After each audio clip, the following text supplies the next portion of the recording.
Mirador, la grande messe de l'investigation journalistique, la plus grande tribune politique de la Guinée.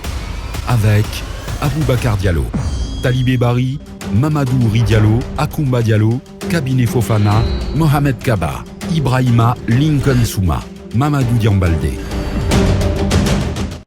Bonjour à tous, bonjour à toutes. Nous sommes lundi 13 juin. Merci de nous choisir. Vous êtes les bienvenus, surtout à ceux qui sont désormais connectés à cette émission à partir de Kindia sur 107.0. Vous êtes sur la fréquence de Kaniazik, donc dans le Kania Kindia. Merci désormais de nous suivre sur place, donc à travers ce partenariat avec Kaniazik. À la une, donc en ce lundi, plus l'ombre d'un doute, et là je sais Louda Diallo ne se présentera pas devant la chambre d'instruction de la CRIEF.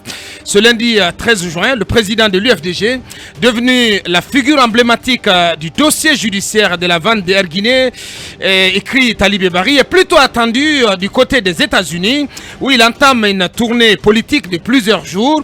Aux dernières nouvelles, la convocation retournée par l'avocat Maître Salifou Beyavougui ne serait jamais arrivée à la nouvelle résidence de celui qui était ministre des Transports au moment de la vente des actifs de la compagnie aérienne nationale après sa liquidation par l'État guinéen. Cette convocation intervenue le 24 mai dernier faisait suite à l'annonce en février dernier par le procureur spécial de la Cour de répression des infractions économiques et financières de l'ouverture d'une information judiciaire autour de ce dossier avec à la clé l'audition de plusieurs témoins, apprend-on.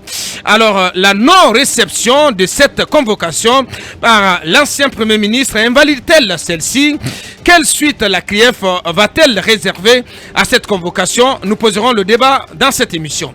Il y a plus de 9 mois en arrière, moult acteurs sociopolitiques majeurs de la Guinée s'extasiaient devant les promesses de rupture faites par le nouvel homme fort du pays, auréolé du succès de son coup d'État spéculaire du 5 septembre 2021 qui a vidé Alpha Condé du palais Sékou-Touré, un ancien légionnaire plutôt de l'armée française. Le colonel Mamadi Doumbouya, commandant du groupement des forces spéciales, aura soulevé tant d'espoir chez les Guinéens, d'autant qu'il s'était défendu de commettre les erreurs du passé, tout en protégeant la Guinée des démons qui la maintiennent dans les griffes de la misère depuis son indépendance. Mais à date, le tombeur de l'ex-opposant historique et ses ouailles n'ont pas l'air d'être pressés d'organiser le retour à l'ordre constitutionnel dans les délais jugés raisonnables par la majorité significative de la classe politique guinéenne et de la communauté internationale. Le CNRD et son président, écrit Talibé Bari, tentent voire sont résolus à passer 3 longues années aux affaires par la bénédiction d'un calendrier électoral presque unilatéral, une durée non consensuelle qui fait planer des risques de remous politiques sur la transition guinéenne. Des questions à se poser ce matin. La junte militaire guinéenne risque-t-elle gros avec la manifestation dite pacifique prévue le 23 juin prochain par le FNDC, le Front National pour la Défense de la Constitution?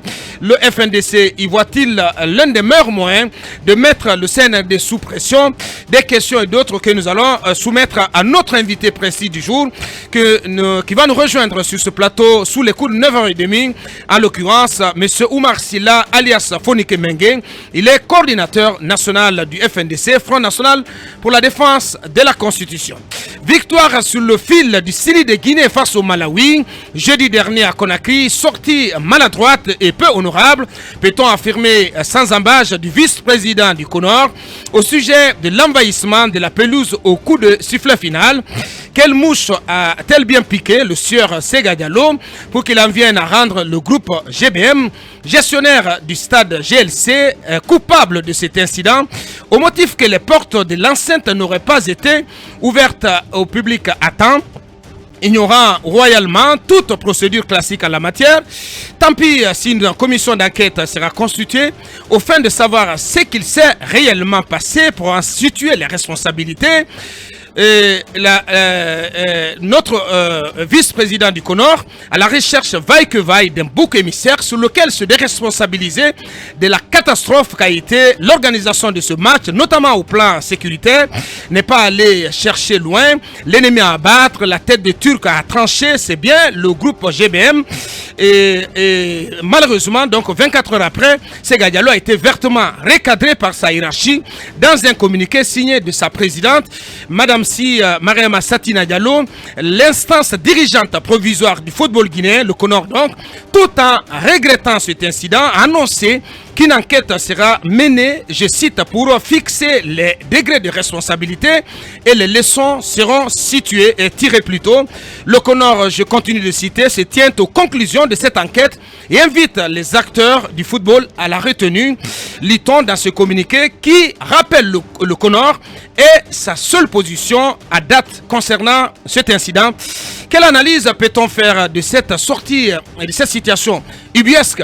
Nous en parlons nous en parlons dans cette émission avec notre second invité, à la personne de monsieur Aboubakry Ba. Il est directeur général de 6 médias et également journaliste sportif aguerri. Il sera avec nous sous les coups de 9h00 sur cette antenne. Encore une fois, merci de nous rejoindre. Bien d'autres sujets viendront agrémenter ce tableau. Bienvenue de nous.